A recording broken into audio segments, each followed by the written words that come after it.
tous et bienvenue sur ce nouveau Pitch Day des rencontres digitales Retail Service sur le thème du marketing et la communication locale des points de vente. Je suis Elsa et nous sommes ravis d'accueillir aujourd'hui Frédéric Soler, directeur commercial franchise et réseau chez Genka. Bonjour et merci beaucoup Frédéric d'avoir accepté notre invitation. Bonjour Elsa, merci à vous. Ben, avec plaisir. Alors Frédéric, avant de rentrer dans le vif du sujet, est-ce que vous pouvez, s'il vous plaît, pitcher rapidement sur ce que c'est Genka et sur ce que vous proposez comme service? Alors, Genka Conseil, c'est une agence de communication qui est dédiée exclusivement au développement du trafic en point de vente pour les réseaux de franchise.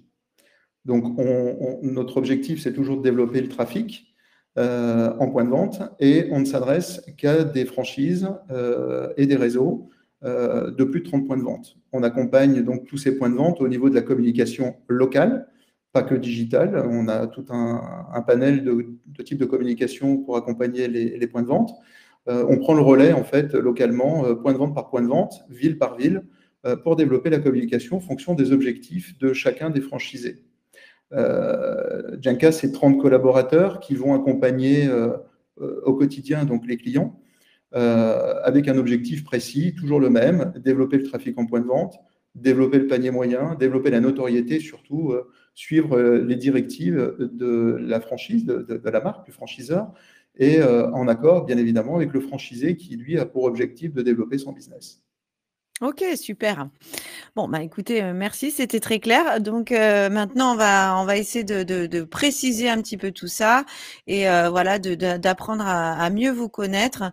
D'ailleurs, Frédéric, est-ce que vous pouvez me raconter un petit peu le démarrage de cette activité? Comment ça a démarré? Quelle est l'histoire? Voilà, qu'est-ce que vous pouvez m'en dire? Alors moi, je n'étais pas à l'origine. Genka Conseil a été créé par Thibaut Villette il y a 8 ans maintenant. Thibaut Villette est le fils d'un des franchisés McDonald's France. Et donc, avoir baigné dans cette marque lui a donné pas mal d'idées. Il a rapidement compris qu'il y avait un peu une lacune locale, en tout cas un besoin de la part des franchisés d'être accompagnés localement au niveau de la communication sur le digital, essentiellement sur les réseaux sociaux dans un premier temps. Donc, il a créé cette société. En 8 ans, on est passé de 0 client à aujourd'hui, on accompagne plus de 2000 points de vente. En 8 ans, on est passé de 1 McDo à plus de 500 aujourd'hui. Et on accompagne des marques comme la Micaline, Gédimat, Alinea, Memphis. Enfin, il y a pléthore de marques qui sont tous des franchiseurs et on accompagne localement les franchisés. On est le relais, bien évidemment, de la communication nationale. Ce qui est important et à noter, nous sommes 100% français. On est basé à Nice et nos clients sont soit des têtes de réseau, soit des franchisés directement. On a un peu les deux méthodes, les deux moyens d'adresser nos différents clients. Ok. Et donc, quel type de service proposez-vous? Alors, on accompagne localement. Donc, en fait, tout ce qui touche à la communication locale, tous les besoins que peuvent rencontrer les différents franchisés, on va y répondre avec une tendance peut-être à 80% digitale, mais pas que. On fait du print, on fait du goodies, on a encore une fois, tout un panel de produits qu'on mettra à disposition des clients en fonction de leurs besoins, en fonction des objectifs. Les clients qu'on accompagne, on les accompagne en 4 phases. La première phase, donc on va au niveau des réseaux, on va donc créer toutes les campagnes, toute la stratégie tout au long de l'année, bien évidemment. Alors, on a des stratégies sur 6 mois, sur 3 mois, sur 1 an, à la semaine. Tout dépend des objectifs qu'on nous confie et des problématiques des points de vente. Ensuite, une fois qu'on a la stratégie en place, on va créer les différents posts, les différentes campagnes. Derrière, le deuxième point, on va sponsoriser. On va faire en sorte d'avoir une visibilité forte sur les différents réseaux, que ce soit Facebook, Instagram, mais aussi Snapchat, Spotify, Twitter, enfin tous les réseaux qui existent ou tous les médias qui existent. Une chose importante, on va faire également tout ce qui est modération. La modération, c'est gérer les contenus des internautes, donc toutes les prises de parole des internautes, avec une particularité, c'est que toutes ces prises de parole, elles sont nombreuses. Vous imaginez un McDo, le nombre de prises de parole qu'il y a au niveau des différents clients. que ce soit sur Google, que ce soit sur Facebook ou Instagram, ça représente plusieurs milliers de prises de parole, eh bien, on va y répondre systématiquement, rapidement, efficacement, avec des règles de modération qu'on aura définies avec nos clients. Et surtout, on va classifier chacun des points de modération qu'on aura traités. L'intérêt, c'est de donner de la valeur à tout ça. C'est-à-dire qu'à chaque fois qu'un client aura pris la parole, on va se dire, est-ce que ça, c'est positif ou négatif? De manière à éditer une cartographie mensuelle pour que le client voit précisément dans quel état est son commerce, en tout cas la vue de son commerce par les internautes, et pouvoir corriger, puisqu'on classifie également par thème. C'est-à-dire qu'en fait, pour un restaurant, on va par exemple, on va se dire, cette prise de parole, elle parle de quoi? Est-ce qu'elle elle s'adresse directement pour parler de la propreté, de l'accueil, des produits, du service? Et en fonction de ça, on va classifier. Et une fois par mois, on va pouvoir adresser la 4e partie qui va être le rapport mensuel de tout ce qui s'est passé et dire aux clients, ben voilà, comment les internets vous ont qualifié le mois dernier, et à lui ensuite, lors de ces différentes réunions, pouvoir corriger avec ses équipes et mettre à disposition de ses équipes des nouvelles façons de manager avec des indications très précises. Donc ça, c'est intéressant d'avoir ces 4 phases. Et tout ça, on est aidé par un outil qui a été développé en interne, qui s'appelle Wicolo, qui est un outil SaaS, qui est un outil collaboratif, qui est utilisé par l'ensemble des collaborateurs chez nous et des clients, bien évidemment. C'est l'outil qui nous permet d'avoir un lien entre le franchiseur, le franchisé et nous. C'est un triptyque. Et on a, par ce biais, donc on fluidifie la relation avec le franchiseur, le franchisé et l'agence. Voilà un petit peu comment on fonctionne. Ok, c'est très clair. Et donc, quels sont les types de missions? Est-ce que vous pouvez nous donner un exemple de type de mission qu'on peut vous confier? Alors, on a tout type de missions, mais avant tout, ce sont des missions qui sont en fonction des besoins de nos clients. Vous pouvez avoir un même franchisé qui a plusieurs points de vente sur une même ville. Il n'aura pas les mêmes besoins au même moment. Peut-être que le magasin A aura un besoin de recrutement, le magasin B aura un problème de prix moyen de panier, le 3e magasin aura affronté un concurrent qui viendra de se mettre juste à côté de chez lui. Donc, à chaque fois, on va prendre en considération la problématique du point de vente et ensuite, on va accentuer et on va travailler pour pallier à cette problématique. La deuxième chose, donc ça, c'est la demande du client vis-à-vis de nous, mais on peut aussi avoir une demande sortante. C'est nous qui allons discuter avec le client en lui disant, attention, on a connecté donc tous vos outils sur Wicolo, tous vos réseaux, et on s'aperçoit que par rapport au chiffre de la marque, vous avez une visibilité ou une portée qui est beaucoup plus faible que la moyenne, donc on va travailler là-dessus. Vous avez un nombre d'interactions qui est beaucoup plus faible que la moyenne de la marque, donc on va travailler dessus. Et ça, on va plutôt amener des préconisations. Ensuite, c'est toujours le client qui nous dit au final, oui, on va aller dans ce sens-là. Souvent, le client nous écoute nos préconisations et on travaille derrière. En fait, si vous voulez, le principe est très simple. Vous avez point central, vous avez Jenka avec le conseiller et l'outil Wicolo. D'un côté, vous avez les problématiques du point de vente. Ça va rentrer dans ce tunnel de conversion Jenka Wicolo et ça va ressortir en solution. Ok, super. Donc, on a vu un petit peu le type d'entreprise que vous accompagnez. À quel moment de la vie de l'entreprise est-ce que vous intervenez? Alors, on intervient à tout moment, en fait. On intervient avant que l'entreprise soit créée, parfois, avant que le point de vente se mette en place. On intervient, puisqu'il faut faire une phase de teasing, préparer un peu les différents internautes que tel ou tel point de vente va s'ouvrir. On intervient à n'importe quelle étape de la vie d'un point de vente. En tout cas, on intervient toujours au moment où il y a des besoins. Il y a des besoins en temps parce que le chef d'entreprise ou les personnes à qui il délègue cette partie-là n'ont pas forcément le temps, n'ont pas forcément les compétences. Ce qu'il faut savoir, c'est que chez nous, 100% des gens ont Bac+5, ils ont au minimum 2 ans d'expérience et accompagnent à chaque fois un certain nombre de points de vente. Donc, ça met une certaine sécurité et un certain savoir-faire. Autre point qui est important, ça ne va pas tout à fait avec la question, mais c'est important de le signaler, c'est qu'à chaque fois que vous avez des rapports entre le client et un collaborateur de chez Genka, il y a toujours un binôme qui est là derrière en backup, et de manière à ce que si le conseiller principal est en congé, ou s'il n'est pas venu travailler aujourd'hui pour une raison X ou Y, qu'il est malade, il y a toujours un backup derrière qui lui est complètement au courant du client. S'il il a pris ses vacances, il y a toujours un backup qui est au courant des choses. Et jamais le client n'est laissé, on ne revient jamais à zéro en fait. Il y a toujours un suivi constant. Ok. Ok, parfait. Et quelle est la durée moyenne de réalisation d'une mission? Alors, chez McDo ou chez n'importe quel client, les contrats chez nous sont d'1 an. En fait, c'est un système qui est assez simple. Moi, j'aime bien dire ça. On a dans la durée de vie d'un contrat d'1 an, on se voit avec le franchisé tous les 3 mois pour parler de chiffres, puisqu'on se fixe un objectif au début de la mission. On a une mission d'1 an. À 1 an, on aura tel objectif. Tous les 3 mois, on fait le point. À 3 mois, où est-ce qu'on en est? On est au-dessus, on est en dessous, on est étal. Et on fait le point avec le client pour pour prendre des directions et prendre des bonnes directions avec lui en fonction de ce qu'il souhaite.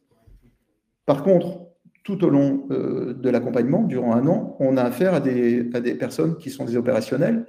Donc, on peut avoir affaire au directeur du point de vente, on peut avoir affaire à un responsable marketing, on peut avoir affaire à un alternant marketing. Et tout au long du parcours, on aura des points réguliers avec lui. Et une fois par mois, on aura un point mensuel qui viendra résumer ce qui s'est passé le mois précédent, avec des chiffres, avec des prises de décision à prendre. En fait, je me plais souvent à dire, ces points mensuels, cette cartographie qu'on vient dessiner, qu'on vient apporter au client, elle est aussi utile que quand le franchisé a un besoin d'investir dans l'agrandissement de son restaurant ou dans le fait d'employer quelqu'un de plus. Il va poser la question à son expert comptable, il va regarder son bilan et c'est ce qui va l'aider à conduire son choix. Et nous, c'est pareil. En fait, ce qui nous sert de bilan, c'est ces rapports mensuels qui vont nous permettre chaque mois de prendre des bonnes décisions pour les mois suivants. Donc ça, c'est important. Donc il y a une régularité dans l'accompagnement. C'est tous les mois, tous les jours ou toutes les semaines en lien direct sur les demandes, tous les mois sur un point précis de ce qui s'est passé le mois précédent et les directions à suivre le mois suivant, et une fois tous les trimestres pour conduire par rapport aux objectifs qu'on s'est fixés avec le franchisé, de savoir où est-ce qu'on en est de cet accompagnement et où est-ce qu'on en est de nos objectifs. Ok, très bien. Quelles sont justement les valeurs que véhicule Genka Conseil? Quel est l'ADN en fait de votre entreprise? Alors, chez Genka, la première chose, c'est l'écoute. Si on n'écoute pas les clients, on a du mal à savoir ce qu'ils veulent et à faire ce qu'ils ont besoin. Si on ne s'écoute pas entre nous, on a du mal aussi à progresser. Donc ça, c'est la première chose. Une des valeurs qui traduit vraiment l'état d'esprit chez Genka, c'est la recherche de la performance. On est tous concernés. On est tous à la recherche de nouveaux articles, de nouvelles choses, de ce qui se passe à l'étranger, de nouveaux produits qui se mettent sur le marché, des nouveaux comportements des internautes, justement pour dupliquer ces éléments et augmenter la performance de nos clients. Bien évidemment, ça traduit une certaine confiance, puisque il est important qu'on ait une confiance entre le client et nous. Ce que je dis souvent aux clients, si vous avez le moindre doute au démarrage, surtout faisons pas, parce qu'on va avoir besoin de vous. C'est une force que vous plus nous, ça représente 1 plus 1, ça fait pas 2, ça fait 3. Et si vraiment vous y allez à reculons, c'est difficile. Donc il faut vraiment y aller avec beaucoup de conviction et d'envie, d'un côté comme de l'autre. Et on a beaucoup de réussite à ce niveau-là quand on part comme ça. Donc la confiance, ça c'est important. Le travail d'équipe, comme je vous ai dit tout à l'heure, si on n'a pas ce binôme, on ne peut pas travailler sereinement sur 1 an.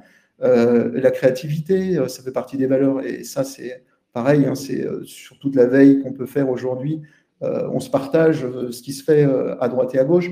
Les équipes sont faites par marque, mais entre les équipes, il y a souvent des échanges qui se font en disant, tiens, nous... chez McDo, on a trouvé telle solution, ça a bien marché. On peut peut-être utiliser une partie de ce qui a été fait chez GDMat, qui n'a rien à voir avec McDo, mais quelque part qui nous donnera une idée supplémentaire pour aller faire quelque chose. Donc, la créativité est importante chez nous.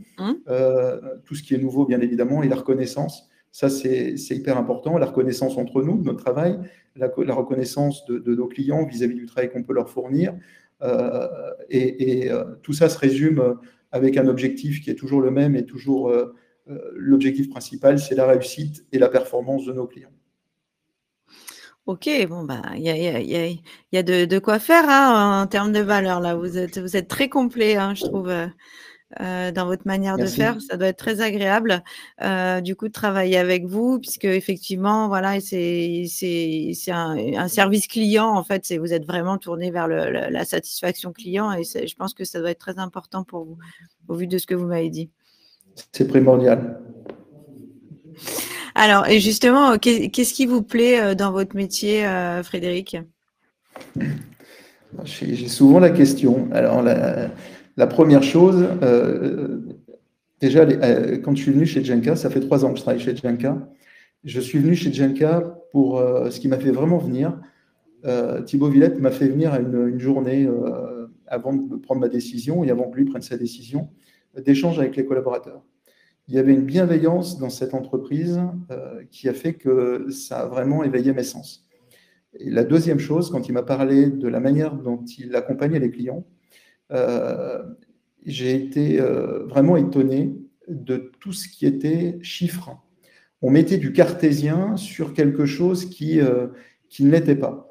Je m'explique. À mon âge, vous imaginez bien que j'ai déjà vécu quelques vies et que j'ai eu l'opportunité d'accompagner beaucoup de clients dans la communication. Je fais ça depuis très jeune.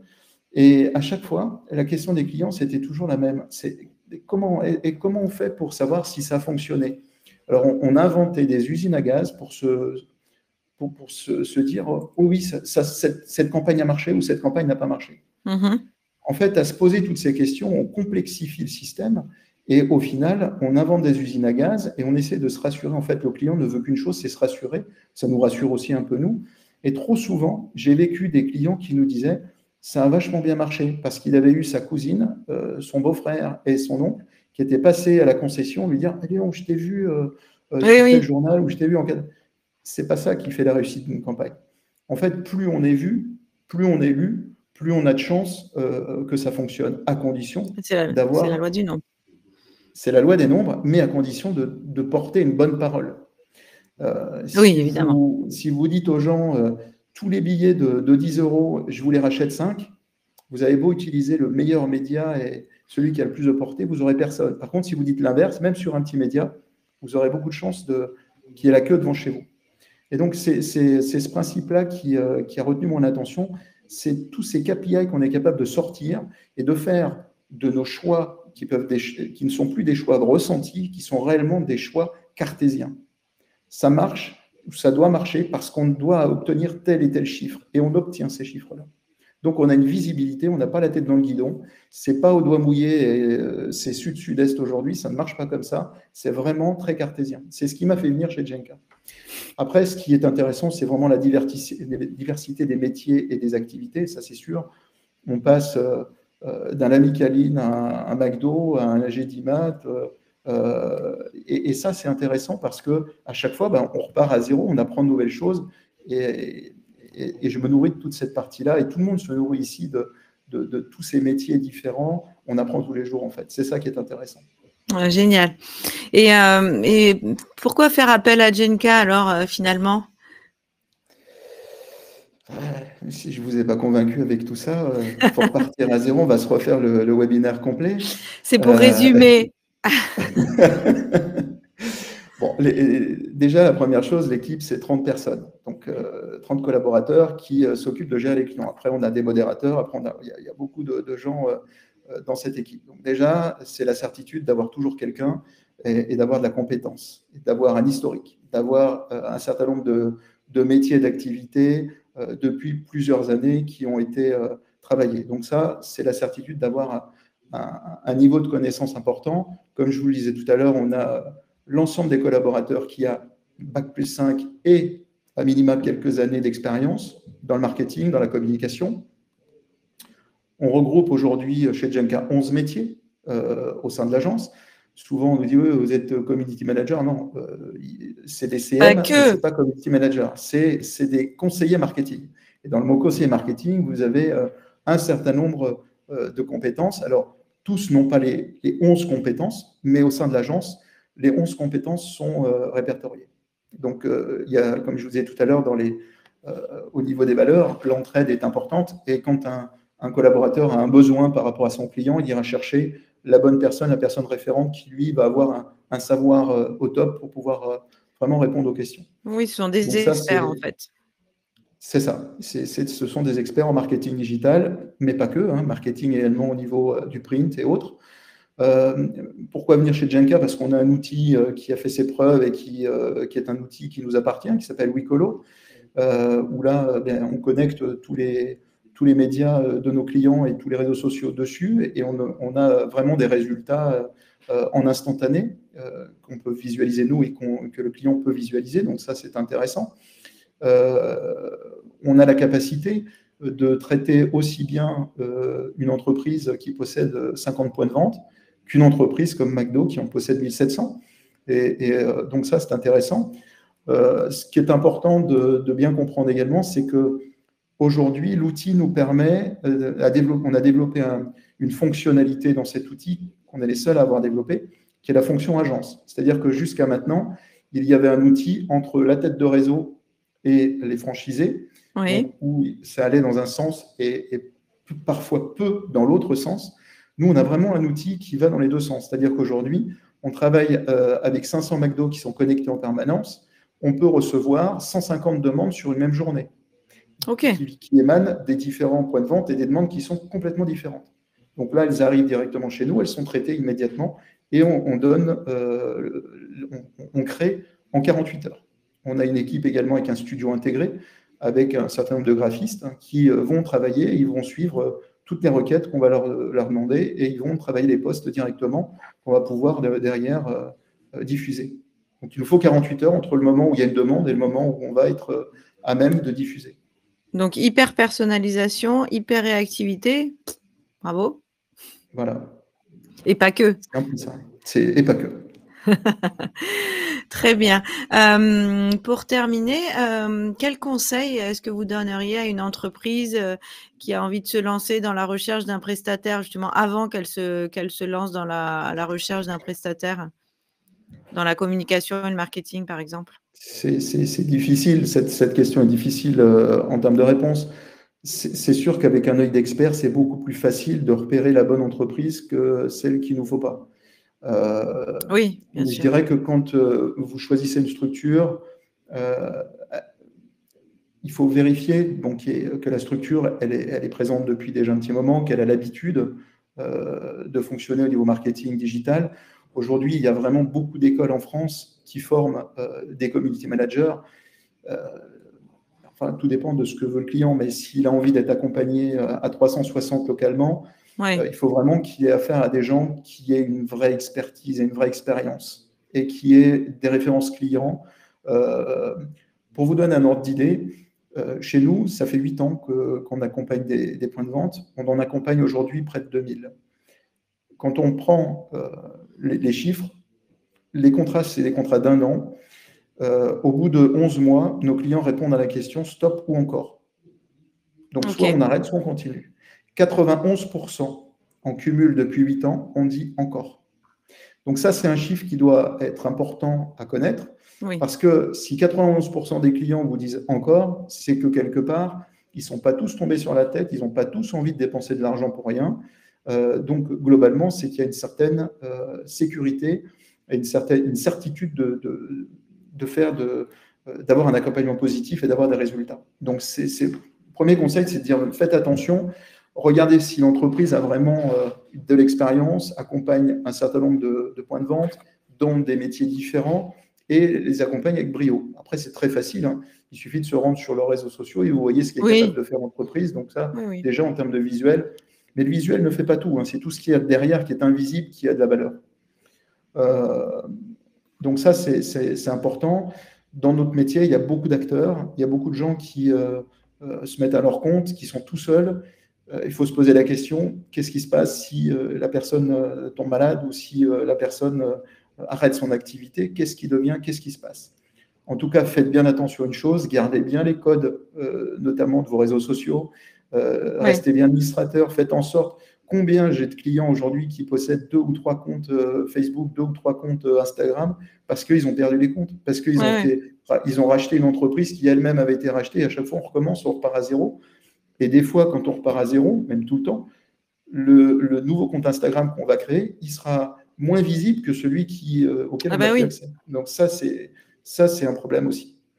Donc ça, c'est important. Alors, je dis souvent, quand vous recherchez à vous faire accompagner par une entreprise, quand vous avez un doute, c'est qu'il n'y a pas de doute. Il ne faut pas y aller. Donc, si vous avez le moindre doute, n'hésitez pas, appelez-moi et je ferai le nécessaire pour vous convaincre que c'est chez Genka qu'il faut venir. Très bien. Bah, écoutez, Frédéric, en tout cas, vous voulez conclure sur autre chose? Vous voulez que... Je crois que j'en ai dit pas mal déjà. Bon. Très bien. Bah, en tout cas, merci beaucoup pour tous ces éléments qui ont été, j'en suis sûre, très intéressants et instructifs pour les décideurs des réseaux. N'hésitez pas à vous rendre sur le stand de Genka pour retrouver toutes ces informations et bien d'autres encore, ou prendre directement en contact, comme vous le disiez, Frédéric, avec lui-même et son équipe pour toute question en ce qui concerne le marketing et la communication locale. Écoutez, merci beaucoup, Frédéric. Merci à vous, Elsa. À très bientôt.